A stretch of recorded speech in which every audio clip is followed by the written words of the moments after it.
Oh, well, hey, B. It's Jamie. That's me here. Welcome back to the channel. Listen, today I want to talk about a story that I have been seeing for quite some time. I'll be very honest. This is a story out of Jackson, Mississippi, from my understanding. I believe that I first saw this story towards the end of the year regarding a young man who goes by, I believe his name was Dexter Wade. I just really want to make sure that I have the name correct for this young man. So give me just yes, Dexter Wade. From my understanding, I did see this where he had been missing and some things were going on out there in Mississippi that just was not necessarily adding up, right? And then when I learned about the 215 unmarked graves or whatever that's behind a penitentiary out there in Mississippi, that's when I learned that the two stories were connected, and I was like, "Oh my God," you know what I'm saying? I gotta talk about this. Like we gotta touch on this, okay? It's not uncommon for the people that are new to the channel. It's not uncommon for us to talk about this. I've talked about a variety of stories, specifically crime stories over here on my channel, whether it's about, a woman that may have been unalived by her girlfriend or her boyfriend, an individual that may have gone missing, a person that may have been unalived by friends while on a trip. Okay, and we still have not gotten clear answers about that or any justice.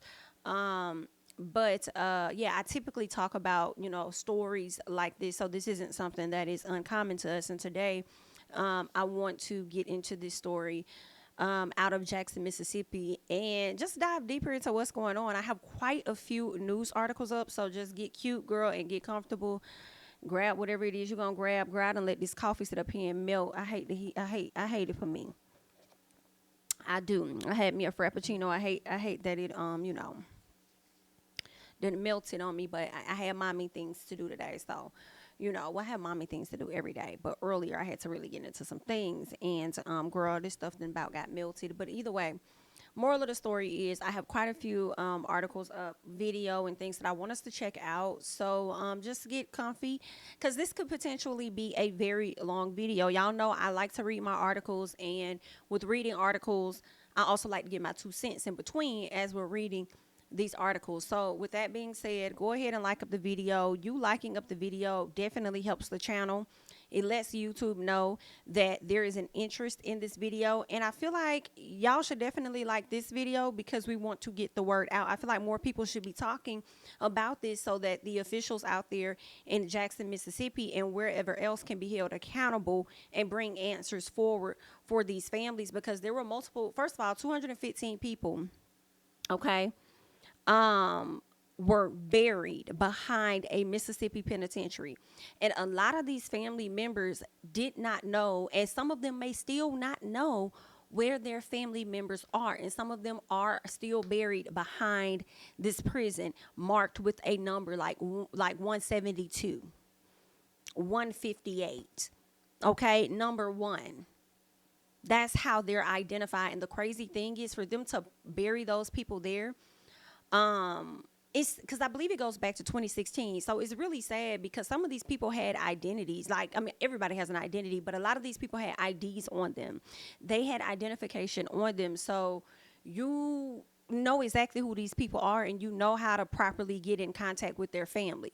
Their family members were, some of them, okay, have been out here that we know of, okay, have been out here trying to actively find out where their family members are, what could have possibly happened to them, etc. And they've been given the runaround. And when they finally find out and identify the fact that their family members are buried behind this fucking prison, girl, because I'm hot about it, these motherfuckers had the audacity to tell these people that they have to buy back the bodies of their family members in order to have proper burials. And then the way that they were burying these people into the ground, just in body bags, okay?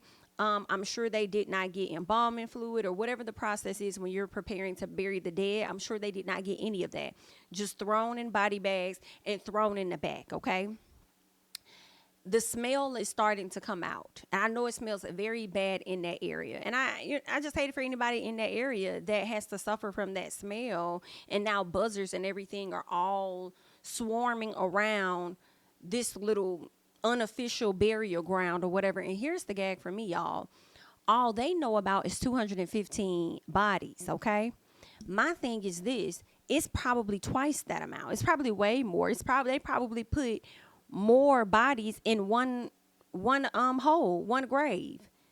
Right? It's just so I feel like, girl, opening up this is definitely going to open up a can of worms. And if people apply the right pressure, it's going to cause people to expose what the hell is really going on. Hell, we still trying to find out what happened to I believe his name was Rasheem. Was it Rasheem Carter? I believe I did a story on him out of Mississippi. We still trying to find out what the hell happened to him on somebody's land. So Mississippi definitely, they have been, girl, I feel like Mississippi is worse than Alabama, even though they all on the same playing field when it comes to these southern states. But y'all motherfuckers, girl, we gonna need some answers, and we gonna need the people to like up the video, share the video, and get the story out there, because we trying to find out what the hell really going on out here in these streets, okay? And I just feel a way about it, because I just feel like a lot of officials, whether they're police officers or whatever, they just get away with so much, and it's truly sad. But let's go ahead and get into this. I'm not gonna hold y'all any longer, okay? Let's go ahead and transition over. I want to start with this article over here on NBC News, because I feel like they were the ones that initially did an investigation about this story and kind of started to bust things wide open. And then we learned more. Okay, so let's start at the top where they're saying 8 years and 215 souls. The names of the unclaimed people buried in a pauper's field in Henkins County. Okay. They said after devastated family members discovered that their loved ones had been buried in Mississippi without their knowledge. That's another. I feel like that's a crime for you to bury somebody's family member without their knowledge. If it's not a crime, I feel like it should be a crime. I don't think that should be right, especially if these individuals are married, have children. Like, whoever the next of kin is should be notified about the passing of their relative. Like, who the fuck do y'all think that y'all are? Okay, and this is a photo, and I don't know if you guys can see it very clearly, but this is a photo where they have markers on the ground for the numbers of where these people are buried. But what's crazy is I'm seeing numbers like 565, 569, 518. What is that? So is it 200 and something bodies out there, but they started maybe in the middle of the hundreds range or something with the numbering? How did they get to that number? Or is it more people, is what I'm wondering.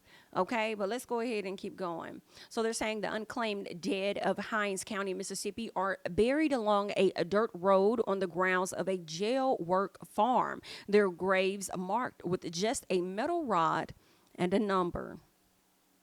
Every few months, inmates dig new graves and add new bodies to hundreds already buried in unkept plots. So y'all don't even keep the plots up. And then y'all got these inmates over there digging it up, girl. I guess that's a part of the free labor. Anywho, they're saying for centuries, the solemn duty of burying people who died with no money or known family has fallen to local governments. Some coroners and medical examiners conduct exhaustive searches for surviving family members, scouring the internet and government databases for clues. Now listen, this is Cap here.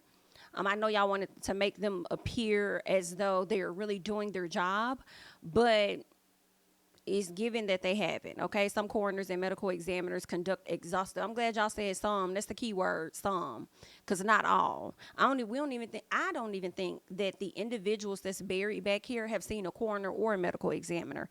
That's just my personal. Okay, I think they just got picked up by whoever and sent straight over there to be buried. Okay. They go on to say, but others do not complete the job. I'm glad y'all are saying that. They said this has become evident in Henkins County, where NBC News has found several cases in which people died and were buried in the pauper's field, even though their families were looking for them or weren't hard to find. Okay, because a lot of these people family ain't hard to find. They're saying the families say they would have gladly claimed their loved ones' bodies and given them a proper funeral. Instead, they say the pauper's burials left them traumatized and damaged their trust in the government.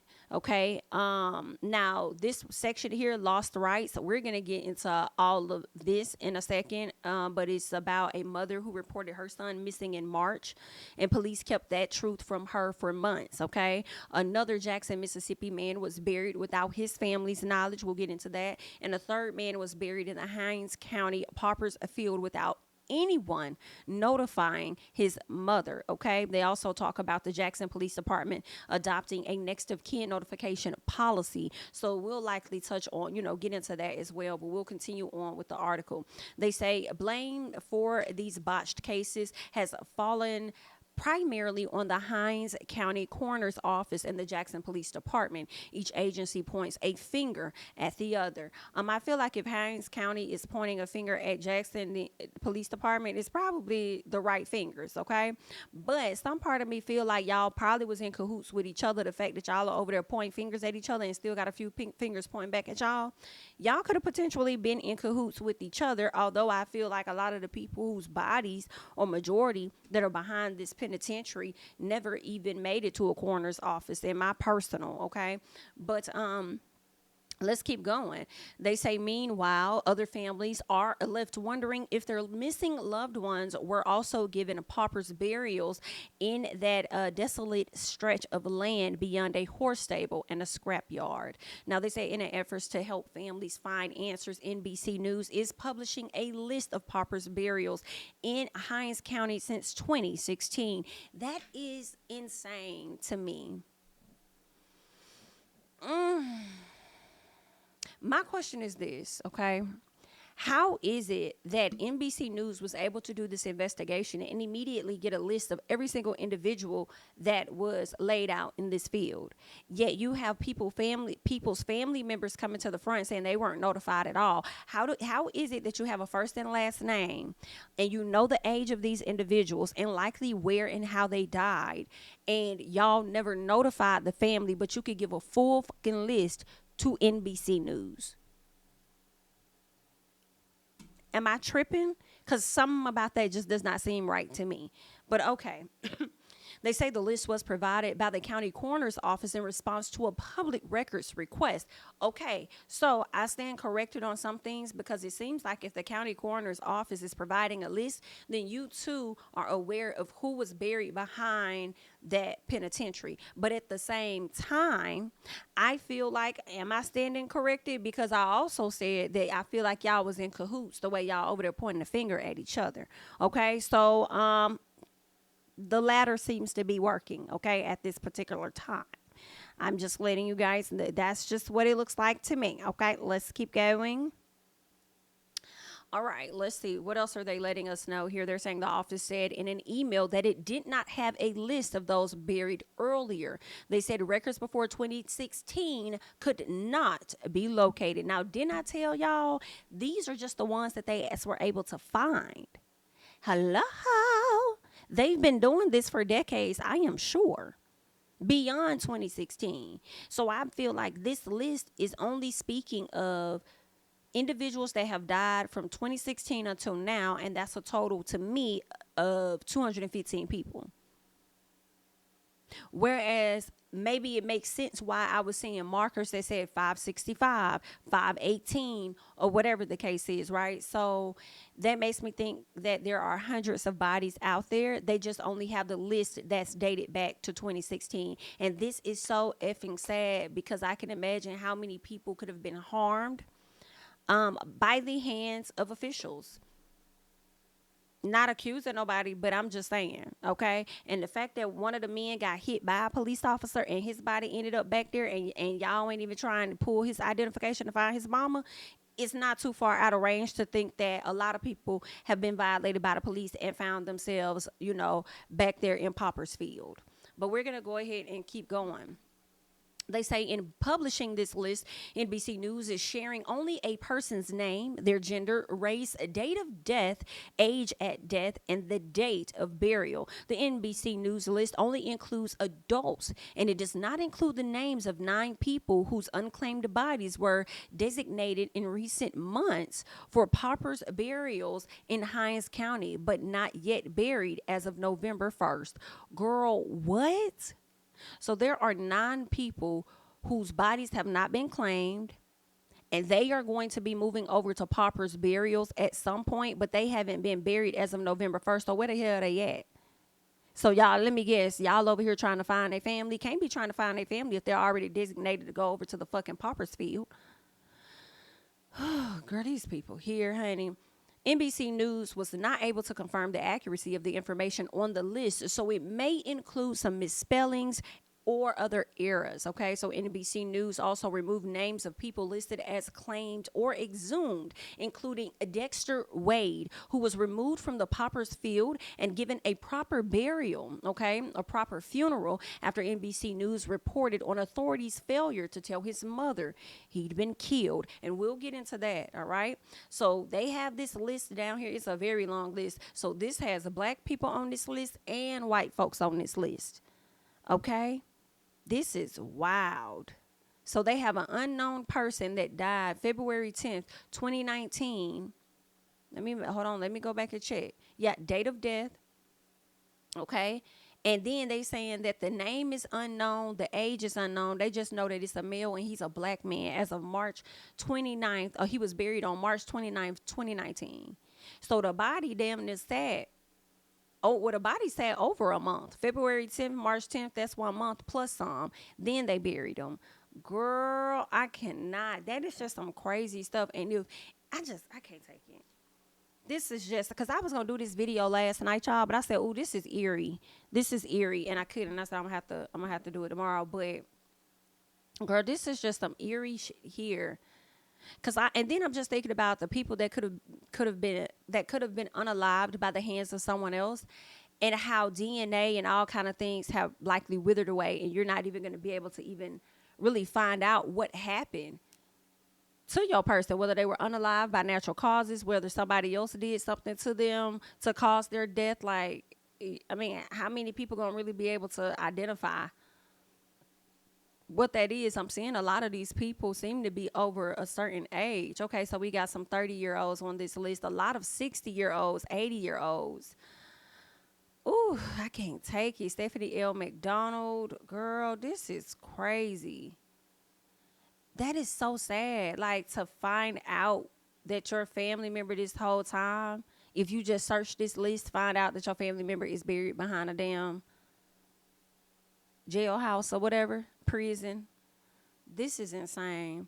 But I want to switch gears. I just wanted to start to give like a bit of this, background of what's been going on just a bit. NBC News decided to launch this investigation. I don't know what necessarily led them to launch this. I believe it was I think they did say what led them to do this. I don't know if a lot of people could have reached out to them, but I think Dexter Wade's family kind of may have like triggered something for them to go out there and do like more research. And that's where we are. So let's go ahead and get into a few things. Let's see what this one here is. I think this may be the Dexter Wade story. So I want to talk about that, okay? So they're saying a mother reported her son missing in March. Police kept the truth from her for months. Imagine being out there on a search and you going to the people that you think can help you and they over there lying to you in your damn face. Ooh, all right. They're saying 7 months of searching for her lost son. Okay, brought Betterson. I hope I'm saying her name correctly. Brought Miss Wade to a dirt road leading into the woods, past an empty horse stable and a scrap yard. They said the last time she'd seen her middle child, Dexter Wade, who's 37, was on the night of March 5th as he left home with a friend. She reported him missing, and Jackson police told her they'd been able to find him. Okay. They'd been able to find him. No, I'm sorry. Okay. They'd been unable. Sorry. They haven't been able to find him. She said it wasn't until 172 excruciating days after his disappearance that she learned the truth. Dexter had been killed less than an hour. The baby had just walked out the house, honey. The man just walked out the house less than an hour after he left home. He was struck by a Jackson police car as he crossed a nearby interstate highway. Police had known Dexter's name and hers, but failed to contact her, instead letting his body go unclaimed for months in the county morgue. Baby. Now, it was early October, and she had finally been told where she could go to find her son. She pulled up to the gates of Henkins County farm, her sister in the passenger seat. They said a sheriff's deputy and 2 jumpsuited inmates in a pickup told her to follow them. They bounced down the road and curved into the woods, crawling past clearings where rows of small signs jutted from the earth, each marked with a number. This is crazy. Girl, how long they been doing this? How long this has been what? Girl, I can't. I'm just thinking about how much they have gotten away with just having this burial ground back there unmarked. Girl, I can't. So she told her sister, girl, look at this. Would you believe they would bury someone out here? So the caravan came to the end of the road at another clearing with more markers. The deputy took one of her hands, her daughter the other hand, and they walked to the mounds of loosely packed dirt. They stopped at grave number 672.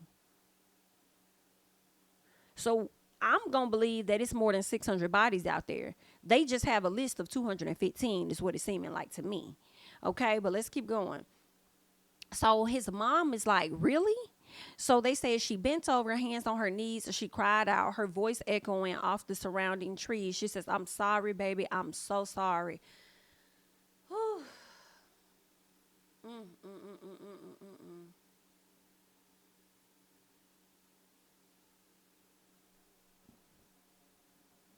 That's horrible. That's horrible. Growing up in Jackson, Dexter was a sweet little boy, sharp with computers, a leader among classmates, a lover of nice clothes, a dreamer who hoped one day to run his own business refurbishing old cars. That went awry in his teens when he got lost under the influence of older men who stole cars, did drugs, okay? This is what his mom is saying. She was a single mother of three who worked at night, okay? She goes on to say that she wasn't always around for Dexter, but she always bailed him out of jail and he always returned home. She says, although Dexter's boyhood aspirations did not come true, he and his girlfriend, Candace, had two daughters who remained a bright spot for him.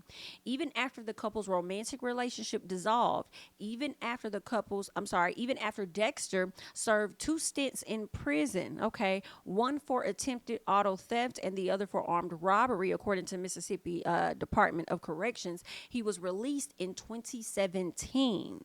Now, when he got out, Dexter remained friends with Thomas and was a committed father. Now, although the Thomas, who's the baby mom, had full legal custody, Dexter talked to his daughters often, visited them in Gulfport, 3 hours away. During the summers, they came to stay with him. And then they go on to say that, according to the baby mom, she says he was sweet and loving, especially when it came to the kids. She says, but prison had clearly damaged him. You could look in his eyes and see he wasn't the same person. I could tell he was struggling mentally. All right. They said Dexter was diagnosed with bipolar disorder and schizophrenia, according to his mom. Now, after starting medication, he decreased his illegal drug intake and stayed at home most of the day, cleaning and taking care of the yard. He liked to give homemade ice pops to kids on their street, handed food to people who didn't have homes, and occasionally sold sodas and chips in the neighborhood. He rarely left the house for more than a day or two without calling. He never showed signs of wanting to hurt himself ever, okay? His mom says he didn't seem like he was in a bad place, but I don't know what happened that particular day. All right. Now, on March 5th, his mom, who's a retired Nissan line technician, worked part-time as a home health aide, returned home and found one of her windows broken. Interesting. She and Dexter argued about it, and around 7:30 p.m., he left with a friend. Days passed without a word, and on March 14th, Betterston called the Jackson Police Department to report him missing. Now, the decision to call the police was difficult for her, and she did not trust them. She says in 2019, her 62-year-old brother died after a Jackson officer slammed him to the ground. So they was familiar with her family, it appears. The officer was convicted of manslaughter, but is appealing. So it seems like he's still appealing it to this day. Now, her family filed a wrongful death lawsuit accusing Jackson officers of excessive force and attempting to cover up their actions, and accusing the city of failing to properly train and supervise the officers. The city has denied the claims and said it isn't liable for what happened.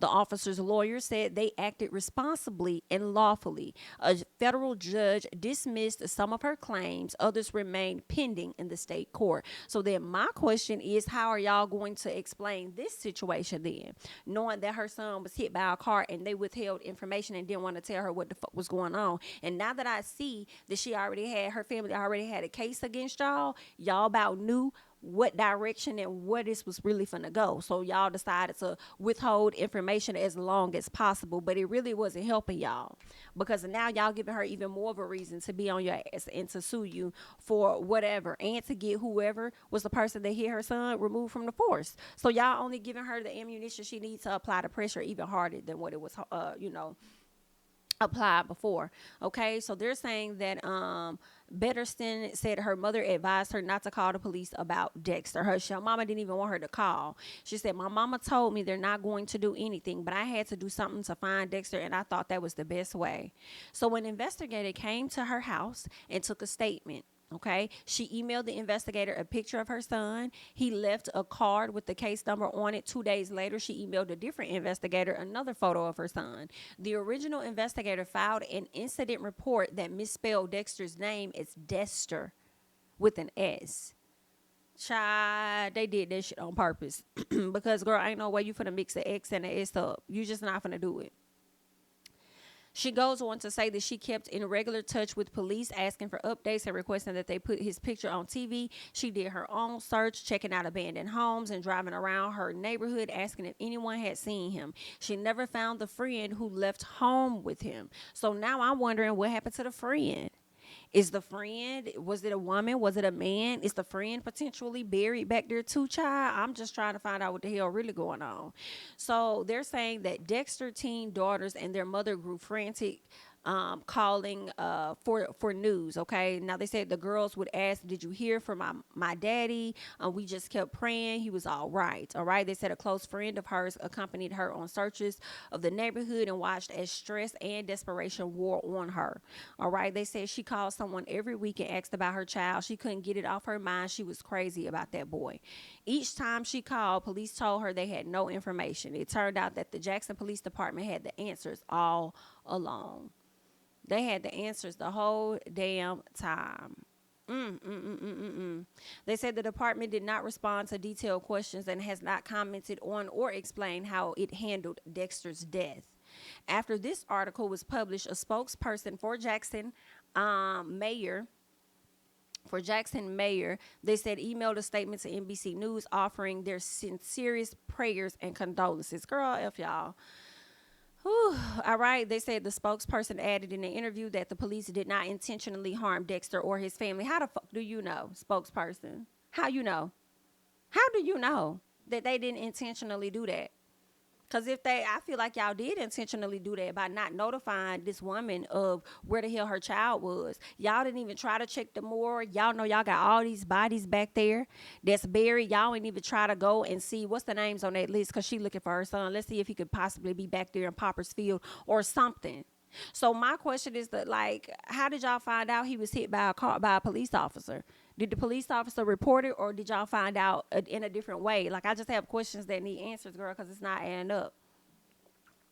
Okay, let's keep going. The spokesperson goes on to say there was miscommunication, but there was no malicious intent anywhere in this whole situation. Girl, fuck you, ma'am. How do you know? But obviously you're doing your job, right? You're hired to do a job. Even if you honestly believe that they had some malicious intent, the job you've been hired to do is to say otherwise. So, gotcha. Now, they go on to say this account has been pieced together with interviews with a Dexter's family and a coroner's investigator, along with court records and documents provided in response to the public records request, a crash report, incident reports, and coroner's office records. Okay, they go on to say that Dexter's mom also shared personal notes, emails, Dexter's death certificate, a coroner's report, and case information cards provided to her by the police. Those materials show that just before 8 p.m. on March 5th, Dexter was walking across Interstate 55, a 6-lane highway, when a Jackson police SUV driven by an off-duty corporal struck him in the southbound lanes. Now, my question is this, I'll be honest, a 6-lane highway, why was he even near the highway trying to walk across the Interstate 55? That really don't even damn sound right to me. He trying to walk across it, a 6-lane interstate highway. And I understand he may have been bipolar or schizophrenic, but you want me to believe that this man was trying to walk across a 6-lane interstate highway at 8 p.m. at night? Something about that, I could be crazy. Like, I know y'all gonna get me together in the comments, because that's just how y'all is. But it's not adding up. So let me know what y'all come up with, because it's not making sense. I'm like, so I don't think that happened. I feel like he got struck on the side, as y'all saw him probably walking along the interstate or something. And then now I'm questioning if the incident even happened on the fucking interstate, because if he's walking across the interstate and this man got hit and he was unalive, I would think that's going to stop interstate traffic. But then I'm like, because they're saying 6-lane highway. Okay, yeah. So I would think that's going to stop some type of traffic. Y'all done hit somebody and clapped them. Wouldn't that be on the news and it was bad, and y'all talk about how it was backed up and this, and y'all can't go pull up those news reports or nothing? There's an accident on Interstate 55. Looks like a man has been hit. Traffic is going to be slow over there in that area. Like something, y'all not going to say nothing? So that don't even fucking sound right. Now I don't even think the boy was killed along the side of the damn highway. Even if it was on the side of the highway, in the middle of the highway, like, it's just, I don't believe that. I don't know. I don't know if I believe all of that. I just don't. I wonder if his mom recalls anything happening around that time of an accident happening on Interstate 55, a 6-lane damn highway at 8 o'clock at night on March 5th. Like, I just, not making sense, okay? So they give us a layout of the land, okay? This is Dexter's final minutes, all right? They say Dexter Wade was less than a mile from his mother's house when he was struck and killed by an off-duty officer. So my question is this. Did he walk from his house? Because they said that he was less than a mile. Okay, so I guess him walking from here to here. When you're walking a mile, I would think that, how long is that? Is that like 10 minutes, 15 minutes? So maybe it didn't take him long to walk from his house to here, but why would he walk across the fucking interstate? That just don't make sense to me. And that's where he was on top of here? And he done got on the interstate, he's walking alongside? That don't make sense to me. I'm sorry. That just don't make sense. Now I can see him walking under the bridge of the interstate to get to the other side. But why the fuck would he be walking across? That don't make sense, okay? Something's not adding up. So they say the corporal who alerted police to the collision was not injured. He was not suspected of being under the influence of drugs or alcohol and was not given field sobriety test, nor was he cited for any traffic violations. The death was ruled accidental. My question is, was he on duty at the time that he hit him, or was he an off-duty officer at the time that he hit him, is what I'm wondering, okay? Did they say that and I just wasn't paying attention as I'm reading or something? But let's keep going. They said Dexter suffered severe injuries, including to his head. A toxicology report later noted that Dexter had PCP and methamphetamine in his system. This right here, I wonder, I question, because I don't even believe the story about him leaving his house and crossing over this main damn interstate. This looks like a main interstate. 6 lanes. And you want me to believe this man was walking across it? Something about that don't make sense. And then now y'all say he had PCP and methamphetamine in his system. I hope his mom, even though it's 7 months later, I don't know how long that drug and stuff stay in your system, but if it's going to be in there for a while, I hope she's able to get another autopsy ran and find out whether or not he really did have those drugs in his system, because I just don't trust it. Because at this point, for me, the coroner's office and the police department and whoever be burying people back there, all in fucking cahoots, period. An investigator from the Rankin County coroner's office responded to the scene. He did not find identification on Dexter while examining him, but found a bottle of prescription medication in his pocket with his name on it. So if you found that with his name on it, and then it probably links it back to, see, See, now it's too many. It's too many thoughts. My head's like this because I got too many thoughts. Okay, so if you found a prescription medication in his pocket with his name on it, then chances are you would have saw which pharmacy he got it from. Therefore, you can go to that pharmacy, find out details from the pharmacy, get whatever documentation that you need to get in order for them to provide that to y'all, and then you could have found out who his person of contact was, which I'm sure was likely his mama. So then y'all would have been able to find her and notify her, like, y'all dropped the ball on that. And then here's the other gag for me. The fact that this man had prescription medication in his pocket with his name on it, for me, lets me know. Well, I ain't gonna say lets me know, but it leads me to believe that although he had, schizophrenia and bipolar, that he was likely taking his medication to make sure he stays in the proper headspace. So with that being said, I'm still having a hard time believing why this man would be walking along the interstate or crossing over the interstate when he's in his right mind. Like, something about that does not make any sense for me. Like, it just don't make sense. Okay. It don't. I'm confused. They're gonna have to paint a better picture of that for me. And you didn't find his identification, but you found his prescription medication. I feel like that boy had his ID on him too. I really feel like that boy had his ID on him. I don't care what y'all talking about. Y'all may have done away with his identification, but at this point, anything is possible because you guys are not to be trusted. Okay.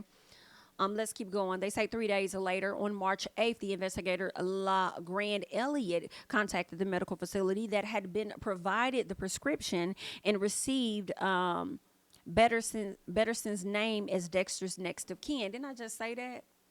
Okay, according to Elliott's case notes. Now, Elliott said he called the number listed on Betterson's in the facility records and left a voicemail but got no answer. Did you really?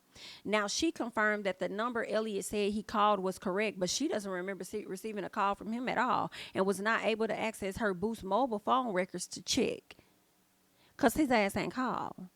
And if you can call, you can locate her address. Hello?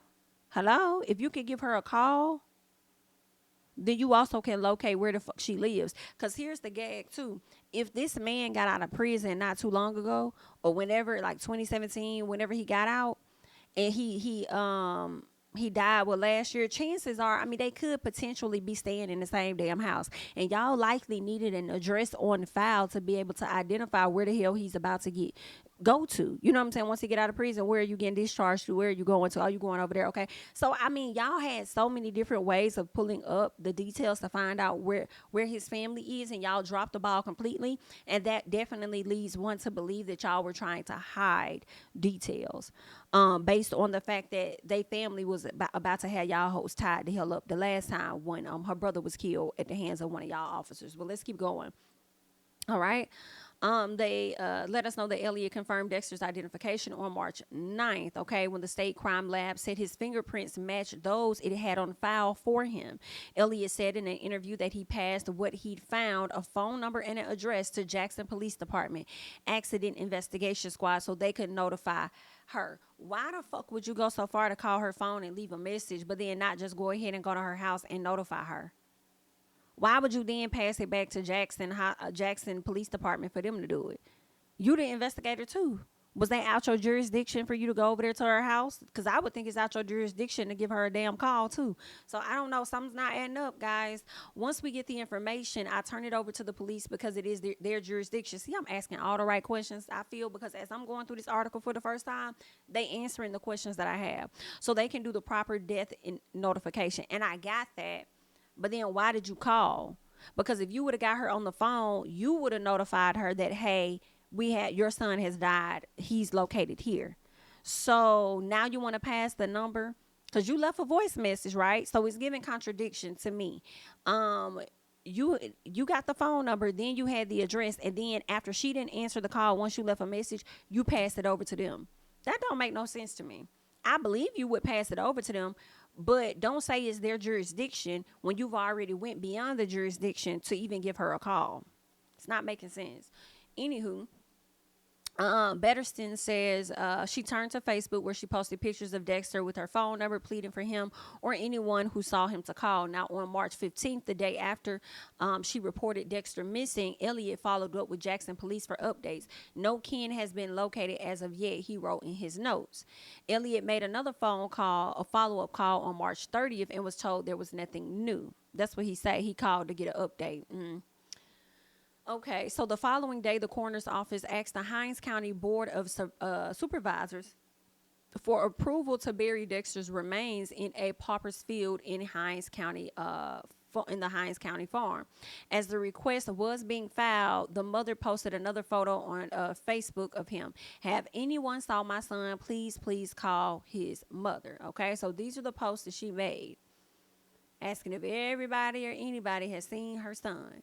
Now, the Board of Supervisors approved the coroner's burial request on April 3rd. 4 days later, Elliott called Jackson police again. No new details, okay? On May 7th, she posted on Facebook again, pleading for her son. 2 days after that, Elliott called the police again for an update. This is what Elliott's saying he's doing. This is what Elliott's saying he's doing all these damn calls and all these damn updates. You keep calling the police. You already had her damn number. Why you ain't keep applying pressure calling that number that you left a fucking voicemail for? Some ain't, it's not clicking. All right. So, anywho, June 18th was Father's Day. On Facebook, she also pleaded for Dexter. She says, I'm trying to find you, but no one knows what's happened to you. I wish someone would have saw you. I love you very much. Please come home. Now, on July 14th, with no one claiming Dexter's body, the county buried him in a field in that Hinds County farm or whatever, okay, among other unclaimed bodies. Now, she goes on, she was still searching, talking about how much she missed him, his kids miss him, family, all of that. She wrote that on July 16th. Meanwhile, her son is somewhere in this damn field. Girl, I can't take it. Throughout the rest of July, she called missing persons investigators and got no news. The lead investigator told her he was retiring at the end of the month, and a new investigator called her August 13th to say she was taking over the case. Less than 2 weeks later, on August 24th, the new investigator called her and to tell her that she had found Dexter and that an officer would come to see her in person. It took somebody completely outside of y'all department or whatever to find. It took that for them to find her son when y'all had her son the whole fucking time and never even tried to reach out. That's wild. Anywho, what else? She says, the mother says, when she said that, I knew he was dead. Like, the moment that the girl said that she found him, the police officer gonna call her, she said she knew her son was gone. The officer, a member of the accident investigations unit, met her at her house. She said he told her that Dexter had been hit by a police cruiser while trying to cross the highway. Girl, I'll never get over this, trying to cross the highway. So my cousin died a few years back. I think he was traveling from Texas. I think he was coming back to Alabama, but I think he was taking a route from Texas through Louisiana. And we found out he died, and they tried to say that he got pulled over for whatever reason. And they were trying to say that he was trying to flee the police or something. And he was running across the street and got hit by a transfer truck or something like that. And I always questioned how true that story was, but his mom never went the further extent to even like research it. So I'm just like, that's, you know what I'm saying? That's your child. You move with that how you choose. But I always kind of like question that story and whether that was true, because I'm like, that sounds like a person that's like suicidal or wants to, like, you know what I'm saying? That could have been the case, but you know, I'm just like, apply the pressure to make them prove to you that that's exactly what it was that happened. Like, I don't know. But, you know, rest in peace to him. But as I'm reading this young man's story, it's making me think of my cousin. And I'm just like, I don't even know if I even, you know what I'm saying? Like, it's just, I didn't really believe his story then. But as I'm reading this, I really don't believe what they're saying about this woman's son. And it's just not making fucking sense. It's crazy. But y'all let me know, because I could be tripping, but I'm just like, it's not, I think she has a case or whatnot. It's not adding up. But anywho, let's keep getting into this. All right. Now they're saying that the mother was weeping. She asked the investigator for more details. He told her to call the coroner's office. All right.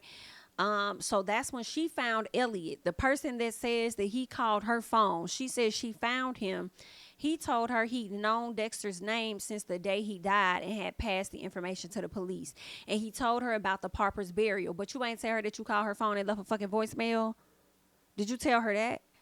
So, anywho, she couldn't understand why police told her for months they didn't have answers when they had the truth from the start. Ooh, they had me looking for him all the time, and they knew who he was.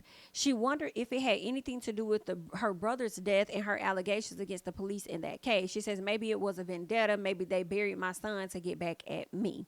All right. Thomas said she and her daughters were gutted. The hardest thing I ever had to do is tell my girls that their dad is never coming back. Okay. She added, I just wanted someone to answer for what happened. I want to know what really happened. Okay, bet. That's the part. What really happened? Because the story y'all giving is not where it's not. So they're saying that his mom tried to get as close as she could to the spot where Dexter died. She hoped it would help her understand what he was doing on the highway, but walking the area, which is lined with concrete barriers, did not clear anything up. Okay. They're saying that she also began to doubt the official timeline. She didn't see how Dexter could have made it from her house to the scene of the accident in less than a half hour on foot. That's kind of what I was wondering, because I'm like, okay, if it's less than a mile, then maybe him walking, he would have gotten there on time, within like under 20 minutes or within 20 minutes. But then my thing is like, it still doesn't make sense as to why he would leave his house with a friend, go to the interstate and try and cross over the interstate. Cross over the interstate for what? Walk alongside the interstate, but cross over it? So she wondered if someone gave him a ride. So did somebody, that's what I'm wondering too. Did they give him a ride and put him out? Did they put him out in the middle of the damn interstate? That don't make sense either. Like, girl, what? She says, I just feel like something else must have happened because it just doesn't make sense. And I'm with you because it doesn't. All right. She paid the coroner's office $250, a $250 fee to claim her son. Why the fuck would she need to pay y'all anything when y'all had her son the entire time and y'all knew who the hell he was? So now I feel like it's so many other layers to this, because I feel like in order for y'all to get money, even when y'all know who the family members belong to, y'all don't tell them, because one, they likely died at the hands of maybe somebody y'all know, maybe an official or whatever, and y'all don't want that tea to come out. And then the other party is when they do find out that y'all have the person's body, y'all charge them money to get the fucking body back. That's one of the reasons why y'all don't even notify the people where they at. Like, it's just so many different layers to this bullshit. And it's really sad. All right. She says it took several more weeks to figure out where he was buried and how to find him.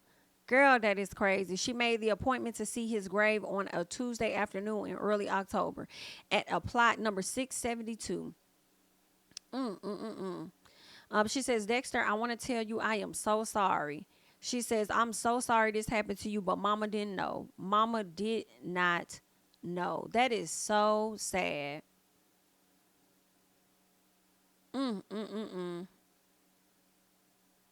Child, they said she began to sob. I always loved you and I miss you. Farewell, baby. Farewell. They got into their cars back on the dirt road. She began planning the next step in her ordeal, finding the money to get her son out of that hole and into a proper grave, a place where everybody could see his name. Shout out to John Shupe. I don't even know if I'm saying your name properly, but shout out to you, sir, for covering this motherfucking story. Okay. And I believe that you did this one here too. I think you were, yep, you were. You wrote that one. Shout out to you, honey, for getting in the weeds of it and getting these very clear details. Okay. We love getting all of the details of what's really going on. I appreciate it. That's crazy. I hate that she had to suffer and go through that. I hate her son had to go through that. I understand he has a, criminal history or whatnot, but it doesn't mean that at the time that he died, that he was doing anything against the law. He wasn't doing anything criminal. Okay. So for him to be hit by that car and stuff, not cool. Not cool. I do not believe. Y'all let me know. I just don't believe he was walking alongside no damn interstate. But let's get to the next one. All right. I'm gonna pause that one for now.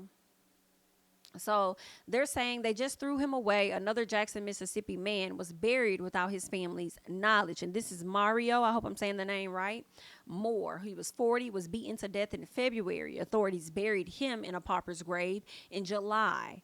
His family didn't find out until October. So the man died in February and y'all put his ass in a pauper's field in July.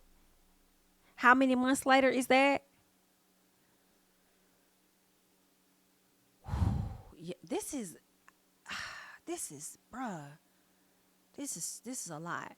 Marquetta Moore was lying on her sofa at home on the night. Let me see if John did. John is on it, baby. John did this one too.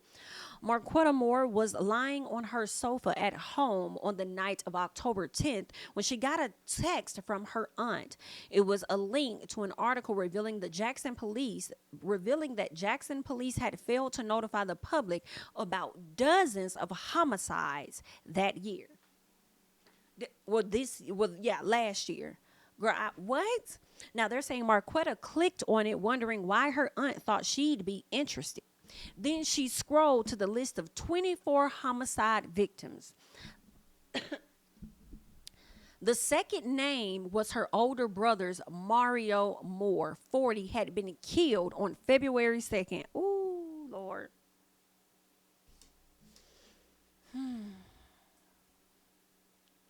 Damn. This was news to Marquetta and to the rest of her family. She shuddered and started to cry. Lord, this is my brother. Someone done killed my brother. Okay, and it's about to be a year. It's coming up on a year from my understanding. All right. It was after 8 p.m. and she was in her pajamas. She put on a jacket and shoes and went to the Jackson Police Department downtown headquarters looking for an explanation. An officer told her no one was available.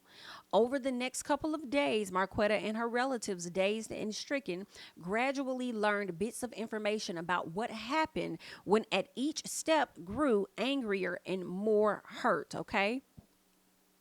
They say Mario had been bludgeoned to death, wrapped in a tarp, and left on the street. For months, his body had lain in the Henkins County morgue, unclaimed.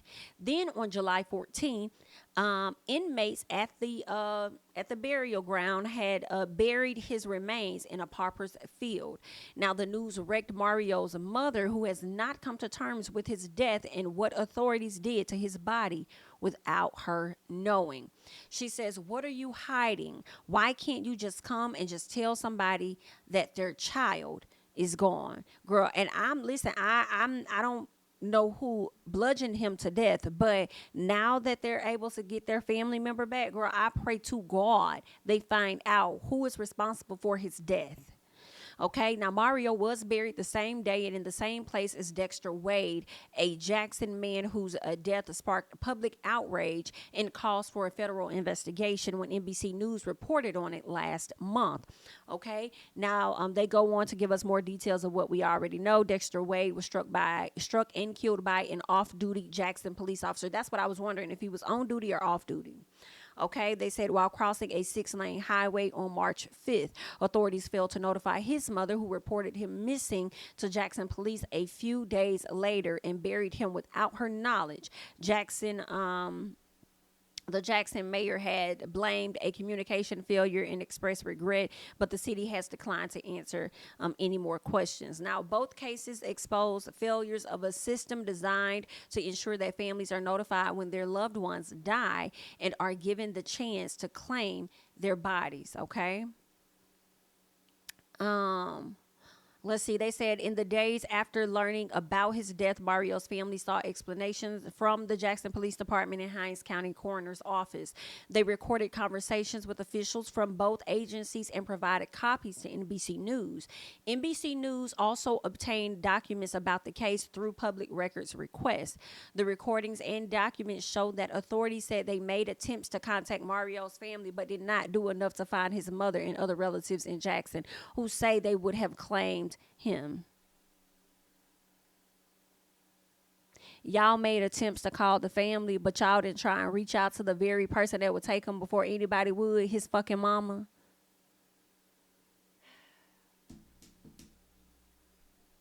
A Hinds County Coroner's Office investigator said in a report that she called Mario's brother, but the phone number didn't work.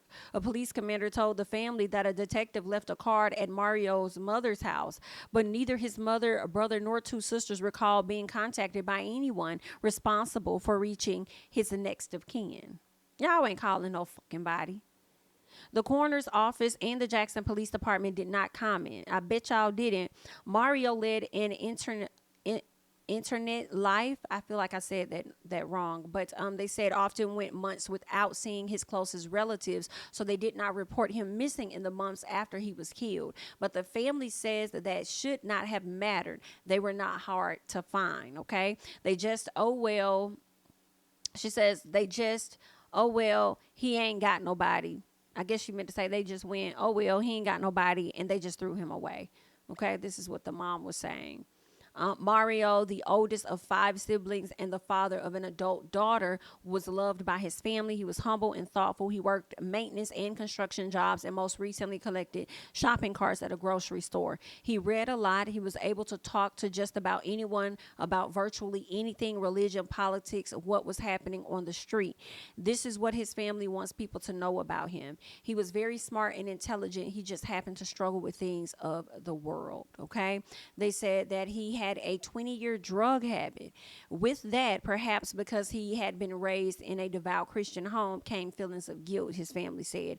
He seemed in constant motion. He walked fast, like he always had to be somewhere. He moved around within Jackson and also temporarily to more distant places like Atlanta and Indiana. He was convicted of car theft and grand larceny. He rarely shared what he was up to or where he was going. He usually stopped by his mother's house during holidays to eat, talk, and collect mail, and then he left. It was as if he didn't want to burden anyone, including the people who loved him the most. Girl, that is sad. If you tried to get too close to him, he knew what he was doing, and he knew somebody was going to tell him, you need to do this or do that. So he stayed away for the most part, because he basically didn't want nobody, I guess, shaming him because of his choices. Okay. So she says his family tried to keep in touch. His mother, stepfather, aunt, uncle, siblings at various points this year looked for him or tried calling him. They didn't find him, but that wasn't unusual. It didn't occur to them to report him as missing because he always pretty much go off the grid a little bit, is what it seems like they're saying. He wasn't missing. He just didn't want to be found. He didn't want to be seen, is what they were thinking. The last relative to see him was Marquetta, who ran into him at a corner store in January. She gave him $5, told him to be careful, and he assured her that he would, and quickly walked out of sight. She assumed they'd all see him around Thanksgiving. Okay. Around 10 a.m. on February 2nd, a cold and rainy day, a man called Jackson police to say he come across a body wrapped in a tarp. They go on to say, according to the reports by the Hinds County Coroner's Office and the Jackson Police Department, the dead man had dozens of wounds to his face and his head, including skull fractures, indicating that he had been beaten. In one of the man's pockets were wet envelopes addressed to Mario Moore and a debit card with the name Mario Moore on it. A deputy medical examiner investigator. So see, when you say this man has been bludgeoned to death, this is giving somebody that knew him. Now, whether this was a close friend or possibly a girlfriend, this is just my assumption. Because typically if it was just like somebody off the street, and they probably more than likely a stranger gonna try to rob you for something. Okay. And they didn't even try to take anything out of his pocket, like his debit card and stuff was still there. So yeah, I would like to know what happened that caused him to be, murdered in this manner.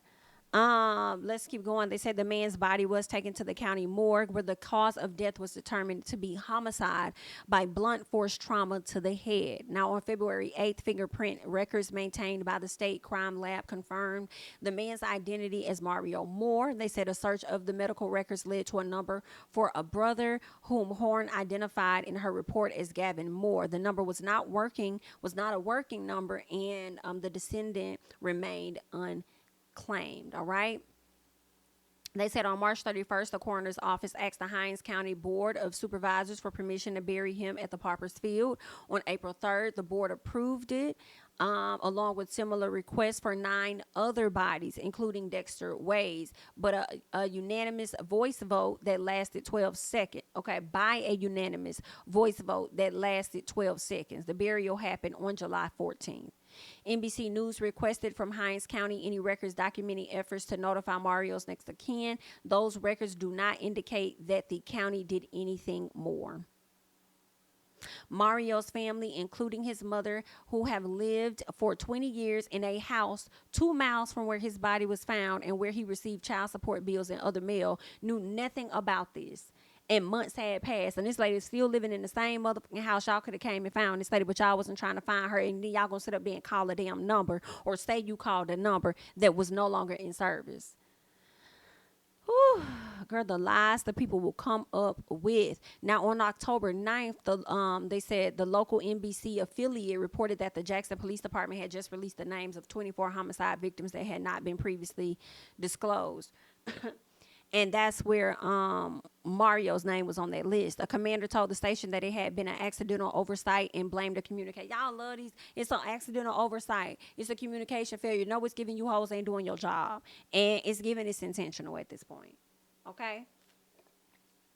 Now, Mario's uncle, who works for the Hinds County Sheriff's Office, saw the list and shared it with his wife, who texted the link to Mary and Marquetta, the sister. Okay, the family's first thought was to protect Mary. A grandchild snuck onto her phone and deleted the text so that they could break the news to her in prison once they knew more. Okay, then they started searching for answers.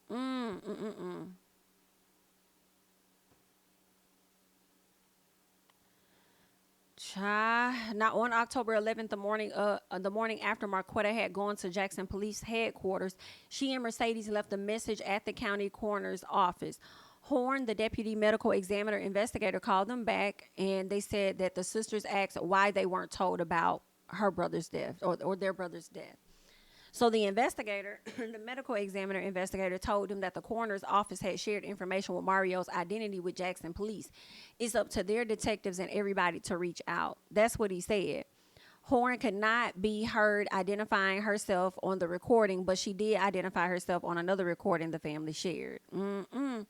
State law says the coroners shall make reasonable efforts to notify members of the descendant's family, which I do fucking believe, okay? If a body goes unclaimed after 5 days, county authorities can bury it. The state medical examiner's office and the state board on law enforcement officer standards and training said they leave it to local agencies to develop specific policies on death notifications. Call them out. Get y'all tea together. A Hinds County Coroner's Office representative has said that it generally relies on police to notify families of people who have been killed, and that the investigators typically work closely with the Jackson Police on the process. At the time of Mario's death, but see, that still don't really make sense. That's what y'all say. Y'all say y'all rely on the police, but then why is somebody out of the medical examiner's office or whatever, an investigator calling family members and then saying that, oh, I couldn't get in touch with them? I called such and such. So it seems like y'all don't rely on them. Y'all may rely on them after y'all may have, quote unquote, made the attempts. But my question is, do y'all actually make the attempts that y'all say y'all make? Anywho, the state medical examiner's office and the state board on law enforcement officer training said they leave it to them or whatever. So a Hinds County coroner's office representative has said that it generally relies on the police to notify them. At the time of Mario's death, the Jackson Police Department did not have formal policy on death notifications. What you mean y'all didn't have a formal policy? Jackson's police chief recently said the department had enacted a new policy. Girl, I guess. On the call with Horn from the coroner's office, the sister started by asking where was the brother's body. Horn said Mario was in a massive grave. He's buried already. She says, ain't no way, ain't no way. Okay, this is audio of Mario's sister speaking to Stephanie Horn. I'm not going to play it, you guys. Y'all can go to the article if you want to hear it. When the sisters pressed her, Horn explained that Mario's gravesite was in an undisclosed location where inmates and unclaimed people are buried. To get more information, including an autopsy report and the exact location where their brother was buried, Horn said they would first have to go to the Jackson Police and provide proof that they were Mario's family.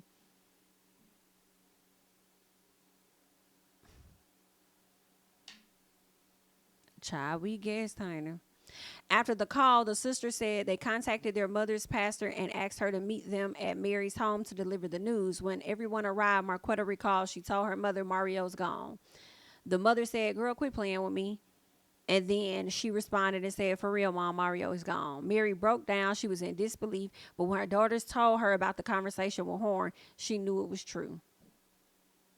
There was so much they still didn't know. They kept asking investigators for explanations. Instead, they got conflicting information. On October 12th, a homicide detective went to Mary's home and told the family that Mario had an ID on him when he was found. The detective said he went to 2 homes believed to be the address, but nobody was there. Didn't they say, I'm tripping, I could have sworn they said Mario mama been living in the same house for 20 years. Didn't they say that? I could have sworn that's what they said. Didn't I read that? That she had been staying in the same house? Or was that the last woman that had been staying in the same house for 20 years? I feel like it's this woman that's been staying in the same house for 20 years. So what 2 fucking addresses did y'all go to? Okay, so anywho, the detective said he went to 2 homes believed to be his address, but nobody was there. It looks like the mom said whatever happened to him, this is February and this is October. She says, and I'm still getting mail here, but you all are telling me that you all couldn't find the next of kin? Mary told the detective, who the family says identified himself as Joshua Johnson, the detective listed in police documents on the case. She says, if my son was a person out there that went and committed a crime, you all would have found the next of kin. You all would have found him. You all would have come knocking at my fucking door looking for him. I know that's damn right. Come on, Miss Mary. I'm on your side now. I'm with you, okay? I am with you.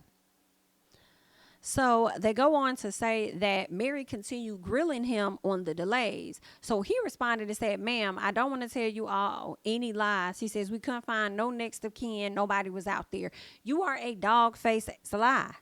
You're lying. I just refuse to believe that they're telling the truth on this. I need to log something real quick.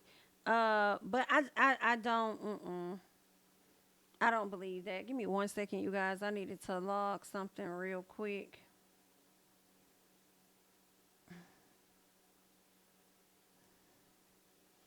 All right. So, because I feel like she probably was the one that was staying in the same, had been staying in the same house for many years. Don't quote me, but I also feel like if you found the brother, you could have found the sister. Like, there were people out there y'all could have found. Like, come on now. I just having a hard time to believe in it. But anywho, he told them that Mario's homicide was a cold case. Case was cold and that the police had no leads and they left. Oh, yikes. So one day later, okay, Commander Abraham Thompson, who oversees homicides, okay, that detective, or he oversees those homicide detectives, visited the family at Mary's home and told them that there was no photo ID on Mario. Huh? I could have sworn that the coroner's office said that there was an ID on Mario. Who did not have an ID was Dexter Wade, because they said Dexter Wade had a prescription, but he did not have his ID. Now, when I read, girl, let me search ID in this thing, because I'm just like, I know that they said the man had a ID. Am I tripping?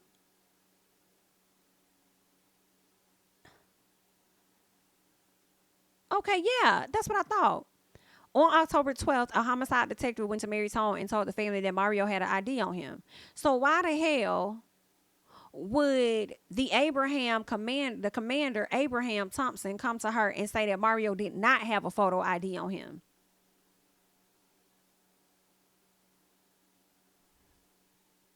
I know I ain't fucking crazy now. So he also told them that he'd seen body camera footage showing Johnson leaving a card with his information on it at Mary's home on February 9th. Where is the footage? You got camera footage showing that the man left it. Where the fuck is the footage at? So the Jackson Police Department denied a public records request for this footage. So y'all denied the footage, but you sat up here and let your commander sit up here and motherfucking lie and say that they got footage of it being dropped off. Well, release it, because I'll be eager to prove my point if I was y'all. So Thompson, who identified himself on a recording shared by Mario's family, told them that police could have done more to find the next of kin, but the coroner's office bore some responsibility as well. So this is what Mr. Abraham is saying. So now, Mr. Abraham Thompson, okay, you say the boy didn't have no ID, so that's where we caught you in a lie right there. And then you talk about you got camera footage showing that y'all had left a card of information at Mary's house, but then now y'all won't release the footage. But then you can admit that y'all could have done a better job of finding the next of kin, but you don't want to solely take on responsibility, so you want to throw it off of there, over there on the coroner's office. Baby, listen, shout out to John over there at NBC News, baby, because the way he write in this article, baby, it's giving you all the details and it's showing you all the cap. So he said the situation made him reflect on what the police department could do better in the future. I tell people all the time, I'm human too. I don't give a fuck about none of that, sir. We don't. I'm human too. No, do your fucking job. Stop trying to connect with me on just a human level. Because if you would have connected with me on a human level, you would have saw just how important it was for a family to be notified that their relative was dead. Okay? Cut it out. All right? He says, and she said she shot back at him and said, my son was a human being. Come on, baby. My son was human too. Come on, bitch. And so am I. And so Thompson responded and said, absolutely. He was treated like he was a dog in the street. That's how he was treated. And I say, listen, I kind of want to hear this conversation. Girl, let me see if they're going to let me press play on this. I kind of want to hear it. Let me see. I came here to accept everything that you have to say. I only came here to answer any unanswered questions.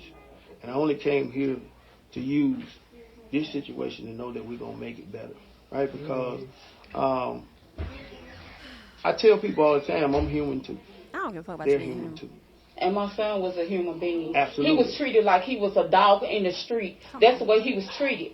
And I know you have that to say because of how maybe the coroner's office handled it or how the coroner's office handled it. I don't think so. I mean, I can only say, read, what because he's trying to manipulate you. We Okay, come tell to me this here. Yes, ma'am. Your standards wasn't to get in contact with the next of kin. That's automatic. That's what we're supposed to do. Okay, but you all didn't. Ooh, but you all didn't, okay? Later in the conversation, Thompson admitted that leaving a card wasn't enough to notify the family. He says, we could have did better. I said we could have did a better job of trying to make sure that we stay consistent and persistent with trying to find the next of kin, leaving a card in the door, ? He said, he might felt that that was sufficient. Let me just play this. No, I don't feel that it was. We could have. Let's listen. And I told them yesterday one thing. That I will not do. I would like to say, Ms. Moore, that the police department my men and women do things right all the time. But I would be lying to you. I would be doing a disservice to tell you that, hey, we get it right all the time. We don't. Right? Okay, so what is you all purpose? Come on, baby. Bring him the energy. Protecting? I've been a resident. I pay tax. That's what makes y'all paycheck. Right, I agree. Okay, so why didn't no one think it was enough for me to know about my son? Yes. Because if my son had committed a crime, you all would have knocked at my door. Right. And you all would have kind of said, we're looking for Mario Moore. Come on, And man. But I don't understand. My child is dead. Ooh, girl, I can't have a proper burial because somebody felt like they could make his choices and decisions for him. They could say what he is and what he's not. They can sign off on things that, if I wouldn't have never got the news clipping, this was February. Mm-hmm. And let me say, this is October. Yes, ma'am. Ooh, that's just, girl, that did something to me. I want her to go off. I feel like all the rage that she's feeling inside, I want her to really lash out on him. But it wouldn't do nothing, honestly.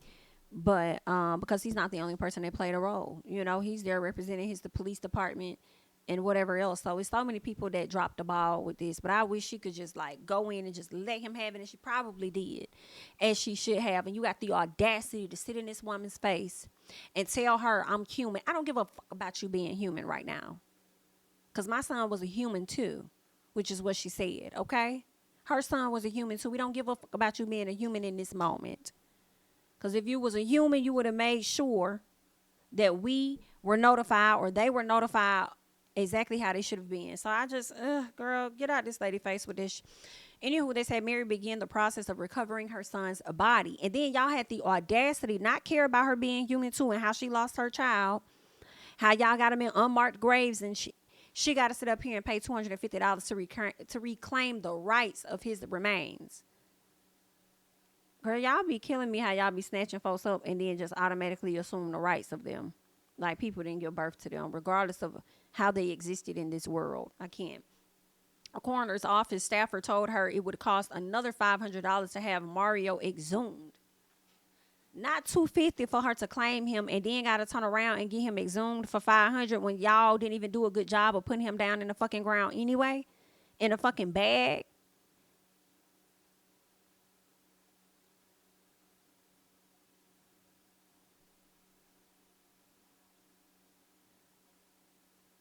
I can't take it.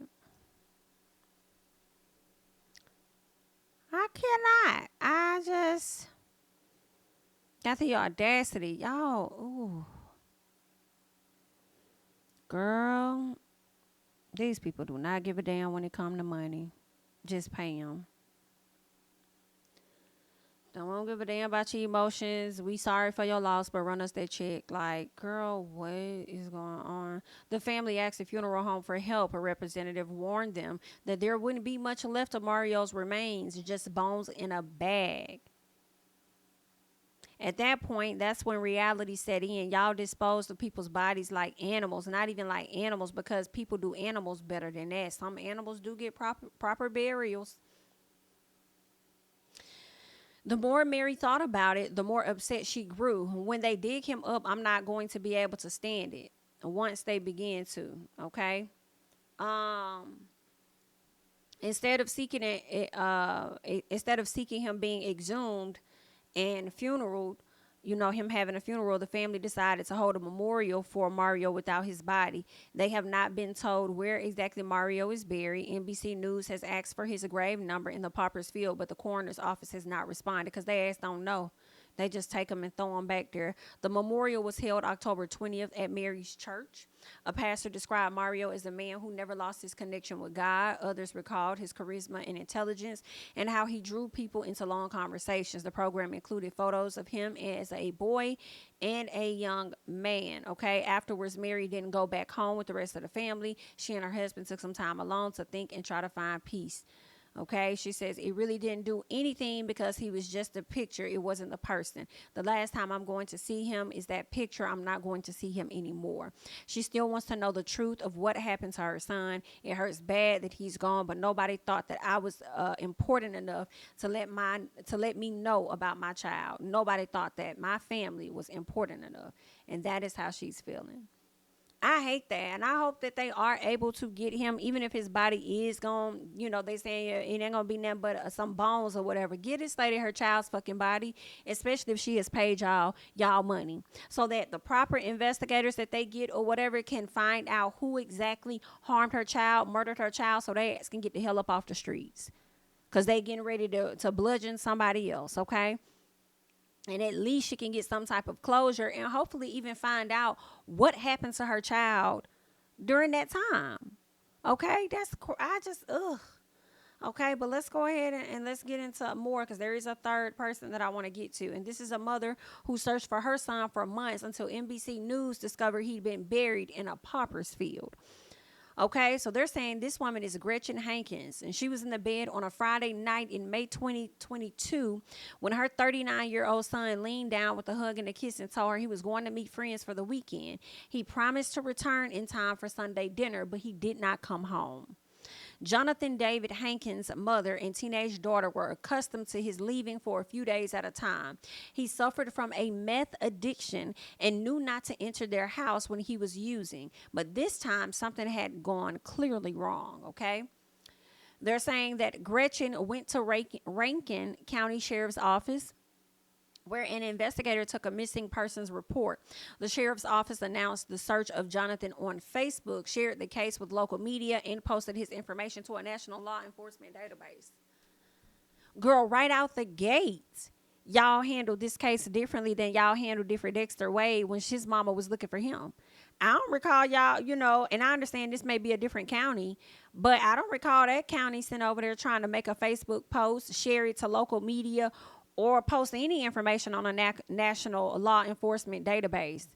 In all honesty, what that mama said over there, Dexter Wade's mom said that she asked them to put it on the media. I don't think they did. She had to go and seek out somebody, a missing person. She had to go seek out a missing persons or something. And I think that they may have found out exactly where the hell her damn child was. She had to go find that. So, okay, y'all already going far for him. So they're saying that every few weeks for more than a year, Gretchen says she contacted the sheriff's office for news each time they told her they had nothing, and the anguish dragged on. So you mean to tell me every few weeks for more than a year? So wait, her son was gone for more than a year before she found out? She said it was pain, mental pain, because I couldn't imagine where he was at. I just couldn't. Okay. But investigators, the answer was always in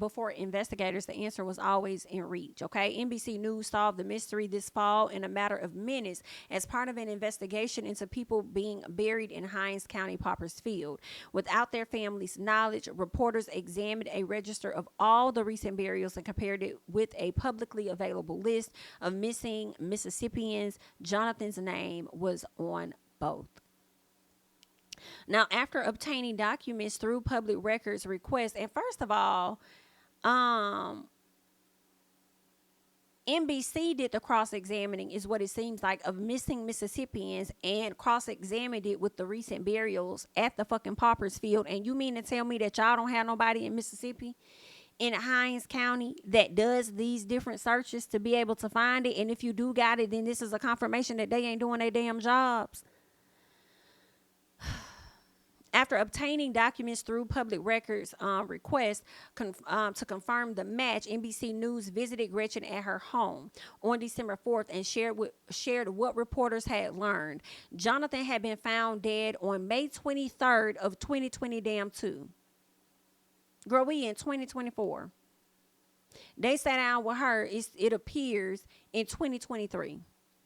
They said 3 days after leaving home in a hotel room in nearby Jackson, okay? They said investigators quickly verified his identity. But the Hinds County Coroner's Office and the Jackson Police Department, which both responded to the scene, failed to tell his family, and the county buried him in a grave marked only by a number, 645. So what was the number of the first lady's son? Was it 672? 672 was his number. And this woman's number was 645.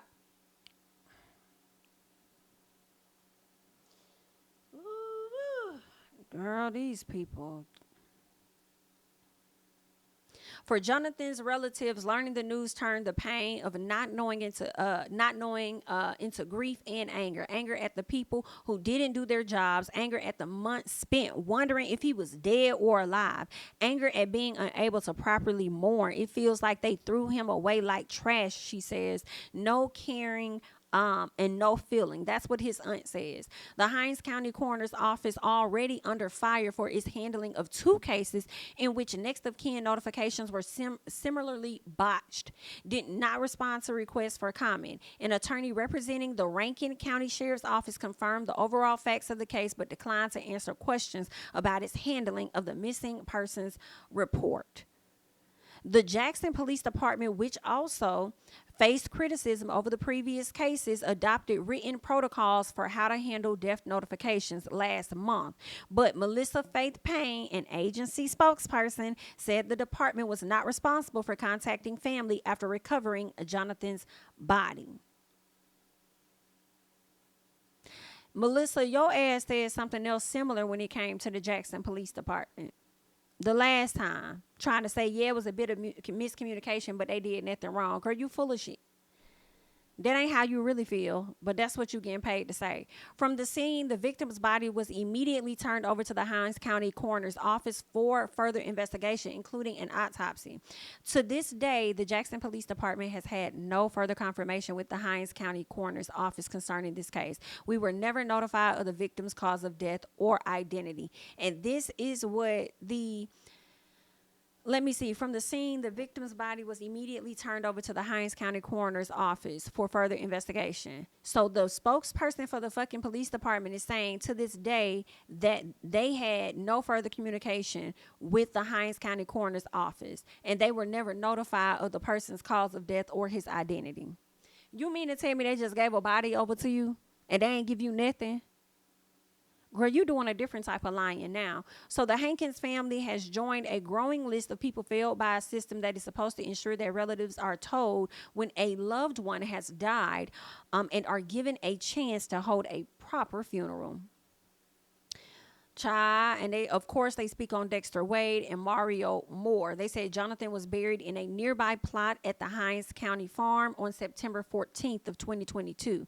Gretchen wants someone to be held accountable, to be fired, to change how the government handles such cases. She says, I want people to know that somebody is not doing their job and making folks go through what I've been through. Girl, look at all the markers. And a lot of these people do not know. That's 215 families, or at least I would say 212 families that do not know that they that do not know that their family members are back there. And keep in mind, the records from before 2016, they don't even got no records, or at least they're lost. How do you lose those governmental records like that?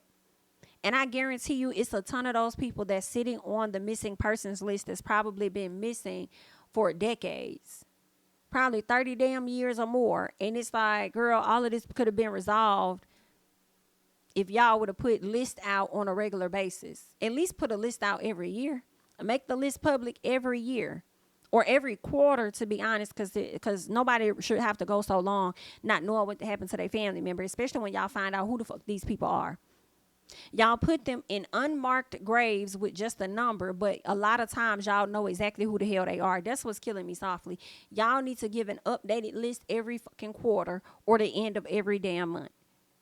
Matter of fact, y'all probably need to do it every damn week. Publish it every week. Y'all need to have it somewhere, a national public database, just like one would go and search on missing and exploited children if you're trying to look for who's missing or whatever. Y'all need to have a database for that, where a person can, when they looking for a family member, if y'all try to reach out and couldn't get in touch with them, they should be able to pull up that list and see on a weekly basis, is my family member here? Is my family member here? Is my family member here? Y'all got to do better with that shit. Y'all trash. I hope y'all get sued, and I hope y'all lose, if that's what it's going to take for y'all to learn y'all fucking lesson. Jonathan was Gretchen's only child. That is so sad. That was her only fucking child.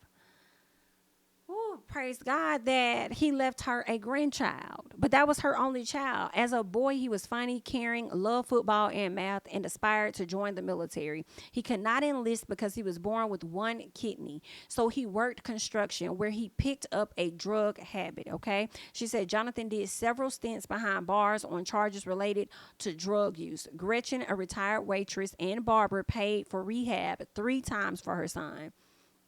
Because of the drug use, she obtained custody of Jonathan's only child, which is Brooke, when she was 2. Jonathan lived with them. When he wasn't high, he was proud, loving, and an involved father, regularly attending Brooke's softball and volleyball games and developing a light-hearted, teasing relationship that sometimes made it seem as if he were her brother instead of her dad. The similarities are evident in 2 photographs on Gretchen's fireplace mantle. Jonathan and Brooke, both 5, with plumpy cheeks, broad smiles, and bright eyes. Okay, she felt like those were her 2 babies. Jonathan had been using meth again around the time he left for the weekend with friends on May 20 of 2022. She didn't ask for details about the trip, but promised to make him his favorite chicken and potatoes recipe when he got back. So she cooked the meal, and when he didn't show up, she started calling his good friends who didn't use drugs. When they told her they hadn't seen him, she assumed he was with the bad ones. When those friends called looking for him, she knew something was wrong. She started calling nearby hospitals and jails and posted on Facebook. She went to Rankin County Sheriff's Office and spoke to an investigator named Christian Detman. Detman documented the meeting in a report dated July 14th of 2022, saying he would list Jonathan and his car on the National Crime Information Center, a database of missing and unidentified people maintained by the FBI and accessible only to law enforcement. And see, this is what pisses me off.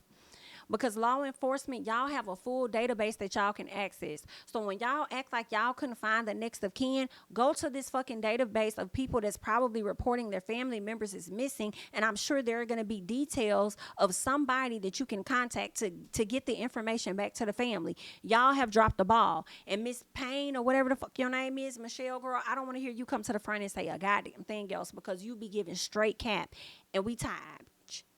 And girl, I hope your job is up for grabs. Okay? So a year passed and she lived in torment, not knowing where her baby was, thinking that her baby was out there. But authorities in Jackson knew where he was this whole damn time.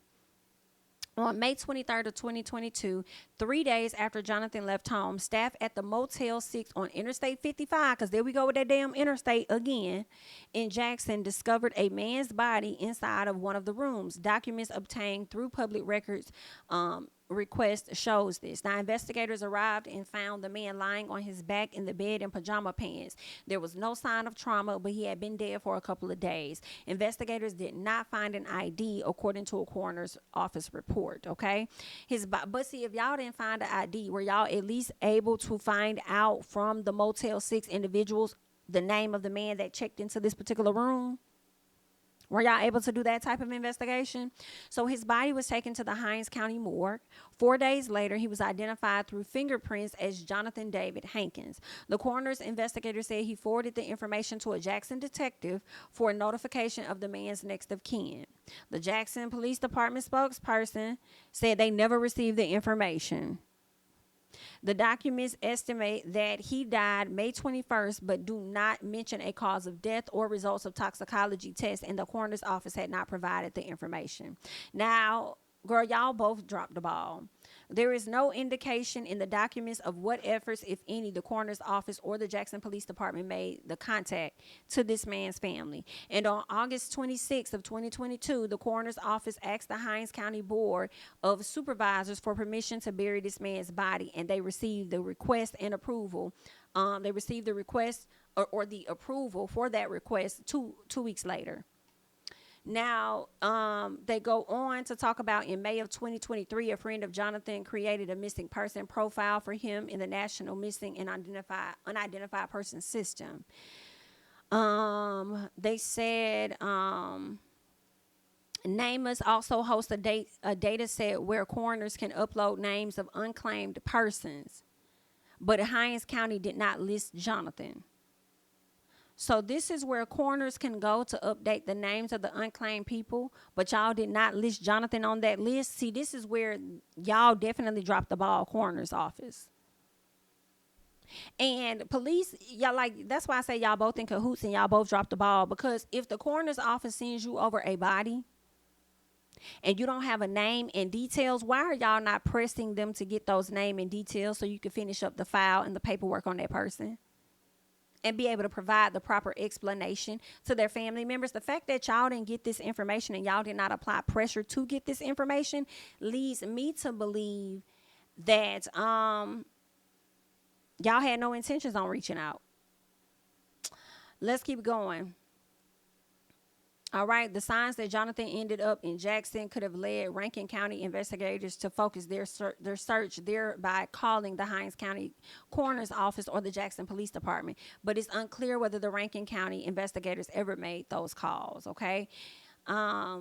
Let's see. They said Deadman, the investigator who took Gretchen's missing persons report, was fired in June and later pled guilty in federal court to torturing two men in an unrelated case that has drawn national media attention and additional scrutiny of the Rankin County Sheriff's Office. Baby, Gretchen later began talking to a new investigator who told her as recently as of October 30th, the sheriff's office was still working on the case. She says, I just trusted them to do their job. Okay, that's what she was doing, but that's crazy. Baby, not Deadman being the investigator, and then now his ass pled guilty in federal court to torturing two men. Deadman, what kind of investigator? Were you like a, let me see what Deadman was. Let me see what Deadman was. So he was the Rankin County spokesperson, investigator. Okay. And you over there torturing people, honey? Baby. That's wild. That's wild. The investigator who took Gretchen's missing, yeah, he was fired, okay? Let's see what else. On December 4th, more than 18 months after Jonathan disappeared, an NBC reporter visited Gretchen and presented her with the documents that recorded Jonathan's death and burial. She examined them at her living room table, trying to process what they said, but the documents were not enough. Words on a page could be wrong. Photos wouldn't be. She needed to see a picture of his body, not his face, but his chest etched with his only tattoo. She stood from her dining room table and bolted to her minivan, leaving her brother in town from Arkansas. Okay, he was standing in the driveway. So at that point, Gretchen later says she still could not believe that Jonathan might be dead. For more than a year, she tried to put that thought aside and focus on the possibility that he was just in trouble or hiding somewhere. Hearing from a reporter who said he had answers didn't persuade her. Others had contacted her claiming to know Jonathan's whereabouts in hopes of collecting a cash reward. That is some fucked up stuff. That y'all was sitting over here playing with this lady, saying you know where he at, but she gonna have to pay to give the details. That wasn't nobody but the bad friends that was out here doing meth with him. That's what that was. Trying to get some money off her pain. Gretchen drove to Jackson, calling the Hinds County Coroner's office on the way. She asked where the office was located, but they didn't tell her. They took her number instead, and a few minutes later, the investigator who handled Jonathan's body called her. The investigator told her that they didn't have any photos of Jonathan, but the police might. So do coroners not take, photos of the bodies they about to hand over to the police? So many balls are dropped. It's sad. The investigator also said Jonathan had died with meth and fentanyl in his system. When she asked why she hadn't been told about his death, the investigator told her that was the police's responsibility. She went home. She wanted to be there when Brooke, 17, returned from school, but she wasn't going to tell Brooke anything until she felt for sure that he was dead. Now, the next morning after Brooke left for school, she and her sister, this is Jonathan's mom and her sister, went to Jackson Police Headquarters. Gretchen demanded to see the photos. A detective tracked some down and showed one to her. She cried the moment she saw the image. It showed Brooke tattooed in cursive across the dead man's chest, right above his heart. That was all the proof Gretchen needed. It was indeed him. After she saw the photos, Gretchen said the Jackson detective told her and Jenny that the coroner's office, not the police department, should have told them about Jonathan's death. The lack of effort to reach her and the deflection of responsibility appalled her. That's ridiculous, Gretchen said later in the interview. Going that dang long and not calling people, that's just inhumane. It's wrong. It's just wrong. The failure to notify the family also upsets friends and volunteers who helped Gretchen look for him. So these people are just really upset, as they should be. Let's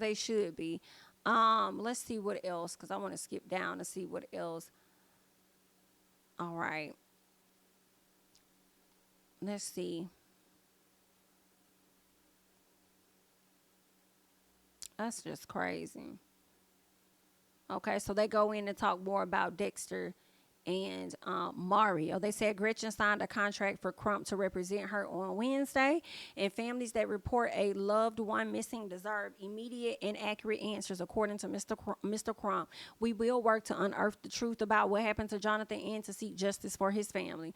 For Gretchen, the hell of not knowing where her son is has ended. A new kind of agony has set in. She feels heartbroken, ignored, and disrespected.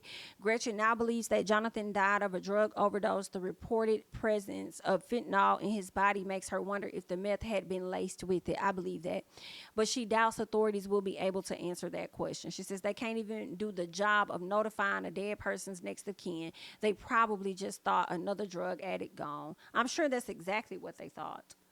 That is just so sad. I hate that all of these families are experiencing this and having to go through this. But I definitely hope that those agencies and departments are definitely held accountable for their fuck ass actions.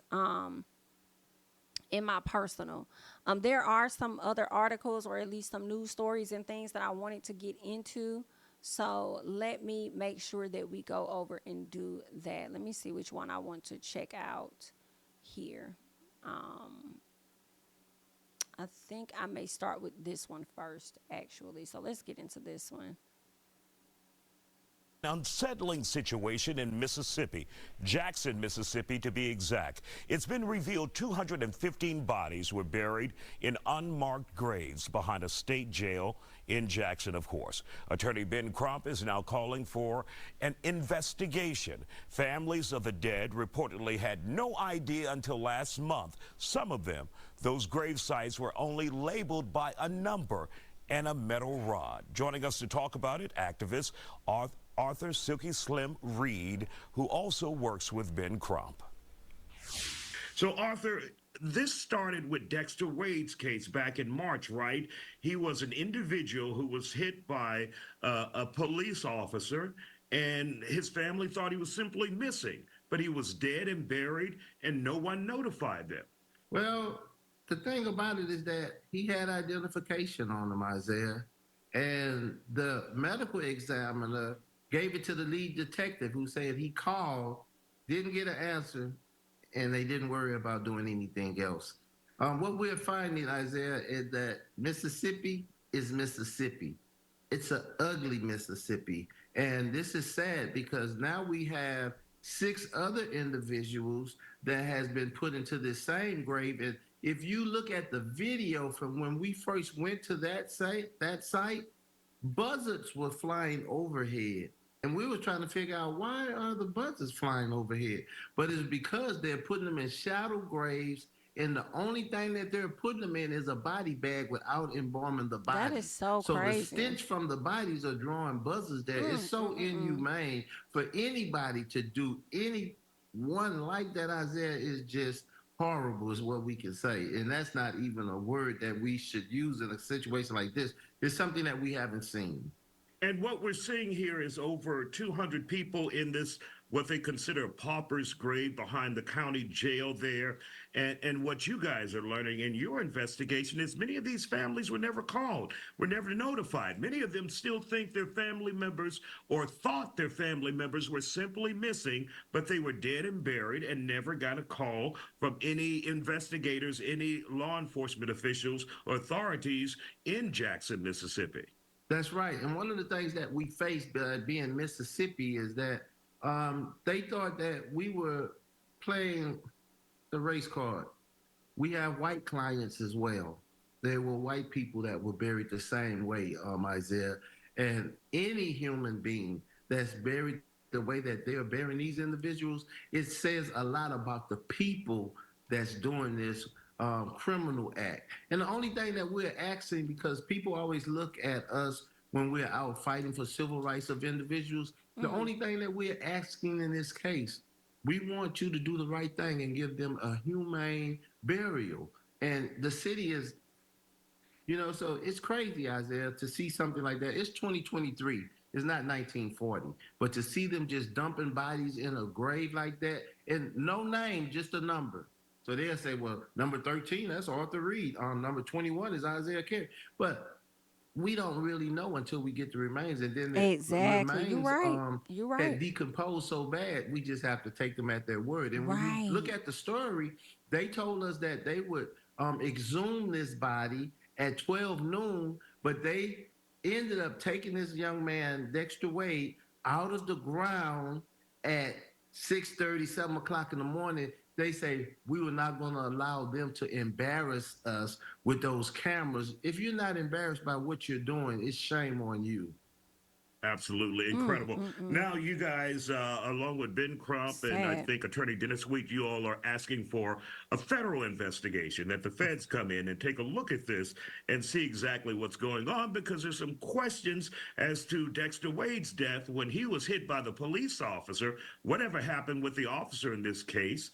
And why wasn't his family ever notified that he was dead and not just a missing person? So bottom line, you want an investigation, right? We think many civil rights were violated in Dexter Wade's case, not notifying the family, burying him without permission Come on. when you knew who he was. Yep. That's the key issue right there.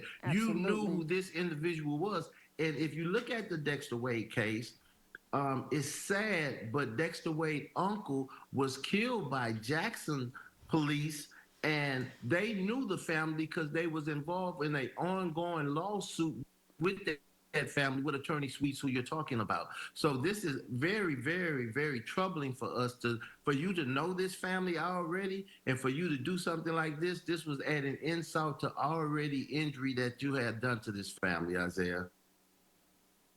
All right, let's hop over and see if there's any more.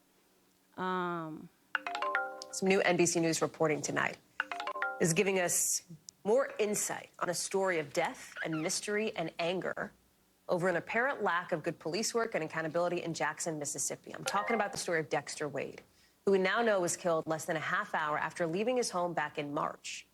But his family only found that out this month. Wade was struck and killed by a Jackson police car, apparently, as he tried to cross a highway nearby. And even though police knew exactly who they hit within days of that accident, officials say, his mother, Betterson Wade, would spend the next 7 months. She would spend 7 months looking for her son. It wasn't until 172 difficult days after Betterson last saw Wade that they came together again, this time at his unmarked grave in a state-run cemetery. NBC's John Shoup is the reporter with this story. John, we're glad to have you with us today. The details here are just extraordinary, right? Because essentially what happened here is this 7-month-long mystery for this family, despite police apparently, according to official accounts, knowing for months who they hit, where he was buried, and not reaching out to the family. How did this happen? That's one of the questions that we have, is how exactly it happened. But we know some details and a sketch of what happened. It began, as you mentioned, on March the 5th when Dexter Wade, he's 37 years old, left home and never came back. It turned out not far from home, not long after he left, he was struck and killed by an off-duty Jackson police officer. A coroner's investigator arrives at the scene, takes his body back to the examination table, finds a prescription bottle of pills that has his name on it. The coroner's investigator calls the hospital where he got the pills, gets the next of kin, who's his mother, Betterson Wade, and forwards that information on to the Jackson Police Department's Accident Investigation Squad. Meanwhile, the mother, Betterson, has no idea that any of this has happened. On the 14th of March, reports him missing to the missing persons unit, and for months is checking for updates and searching for him and gets no answers. Meantime, it's not clear why, but she was never told that they had him in the morgue the entire time. So ultimately, someone figured it out within the Jackson Police Department and let her know, and that's when she realized that while she was looking for him, they had assumed in the coroner's office that he was unclaimed and arranged for him to be buried in a pauper's field. And so as you showed the pictures just earlier, a minute ago, that moment came a couple of weeks ago where she finally got to see the grave marked only with a number of where her son is buried. I know, John, that you and the team pieced this together from interviews with his family, the coroner's investigator, court records, documents provided in response to your requests, a crash report, incident reports, other documents, office records. I mean, so much of this. It took a lot of putting some puzzle pieces here just to get, I think, some sense of what happened. And yet through it all, as of tonight, have you gotten any response from the police department itself? Of course not. None. As soon as just before leaving to come talk to you, I was reaching out to the city.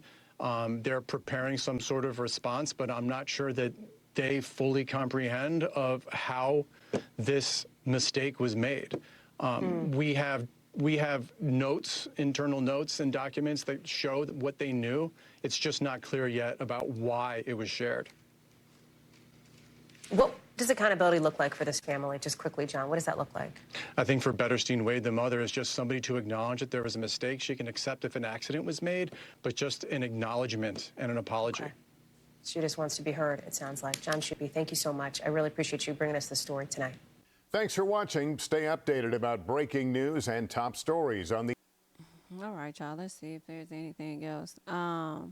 Oh, so his body did get exhumed? And dear God, as those around her Yeah, I did see seek this. clarity I saw and this a justice while for her. ago. A family pastor Last year praying after sometime. Dexter Wade's remains were transferred from the Hinds County Coroner to a local funeral home once the remains were exhumed from a pauper's grave. I am sorry. Wade's mom, Betterstein Wade, expressing anger and outrage at how she says the family was disrespected during the process. Y'all done took him out the ground. Y'all put him in the ground without my permission. So I don't have no permission.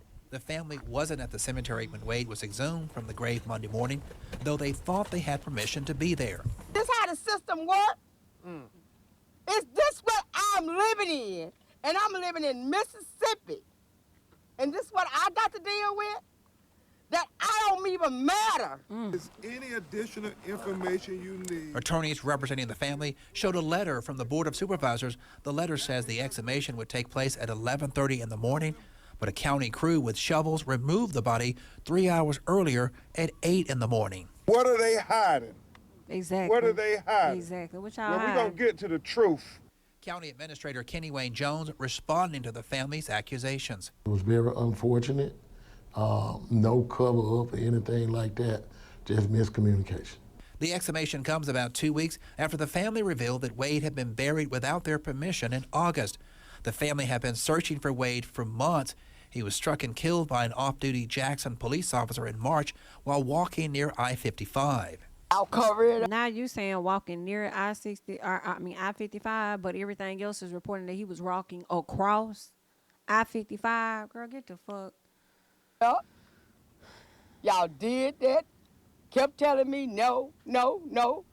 Jackson police knew the body was in the local morgue, but it took 5 months before they notified the family because police say they couldn't identify Wade. Now I ask, can I exhume my child and try to get some peace and try to get a state of mind? Now y'all take that from me. I couldn't even see him come out the ground. All right, so that's some of what's going on. And then I believe this is, this might be Mary. I believe this may be Mario's mom here.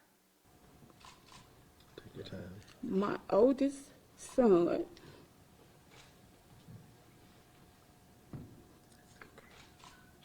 that I never would have thought that he would leave before me. This kind of way, how they just got him and just throw him in a hole like he wasn't nobody, like he wasn't important. They just did what they wanted to do with him, and that wasn't right. I couldn't get no answers from nobody. Me and my family deserve better than that.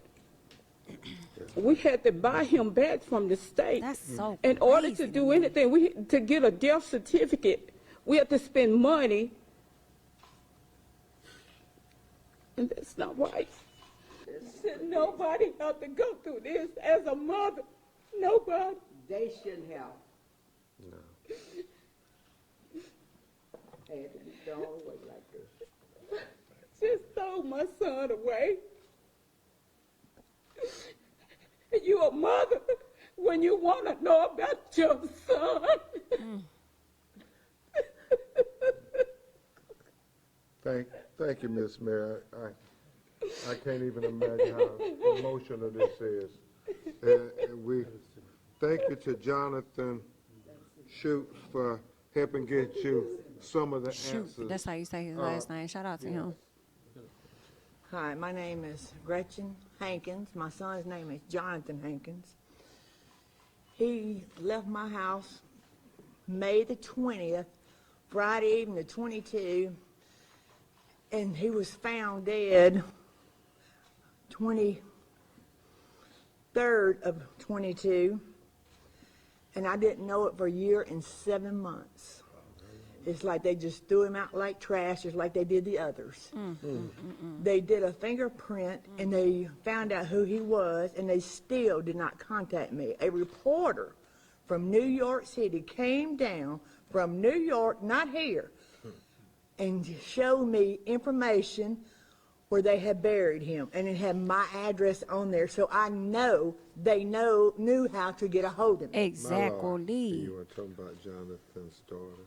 Yes, and he has a daughter. She's 17 now, and well, I can't get a death certificate or anything right now. I have to wait. Don't understand why they need to give me one as soon as he was dead, and they should have brought it to my house. How much are they saying? $250 for the death certificate. It's ridiculous. It's uncalled for. And then the charge all, I can't take it. My heart goes out to all the ladies that's here today, and I know how it feels to find out that your son was thrown away in the ground, didn't contact you, didn't care about you, and what's so killing on my part, JPD did it. And I still Jackson Police couldn't Department. get anything. I had to pay $250 before I could even go down there and get registered to get a death certificate. Before they could even call Val Records. They had to call Val Records that day or the next day, and I had to go down there and get his death certificate. I couldn't even get nothing until I gave them $250. Crump, on a prior occasion here, you said you had 5 families that you were representing. Are they still, the other 2 still a part of? Yeah. What? Yes, they're verifying. Thanks to the good work of Jonathan Shoops, they're getting verified. We don't want to come before they're verified. Okay. That they have More details. more likely than not that their loved ones are dead, but we want to verify it. Yeah. And then I put a missing report in on mine and gave them the information again. When you about to put a civil alert out too? I put a civil alert, asked them to put a civil alert out. They made like they were going to do it. They still didn't do it. All they had to do was put him up on the television. Somebody would have recognized him. Right, right. We talked about that. Yeah, that's what she asked for. But y'all make sure y'all did it for the other young man, Jonathan. Came out, the parents, the sister, the siblings, everything. So it did.